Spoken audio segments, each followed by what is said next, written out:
మాగాయ ముక్కలు మొత్తం తొరిగాను friends. Basin కడిగి తుడిచి ఆరబెట్టుకున్నా. దీనికి తడి మాత్రం తగలకూడదు.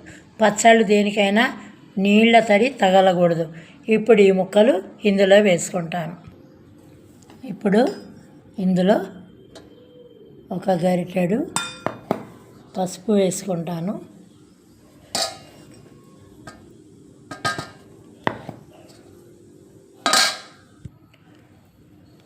ముక్కలకు తగ్గట్టు దీనితో 1.5 ఉప్పు వేసుకుంటాను.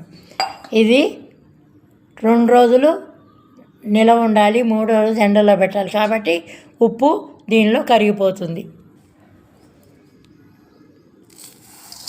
దీన్ని బాగా ఇప్పుడు ఇట్లా కలుపుకోవాలి. బాగా కలిసిపోయింది.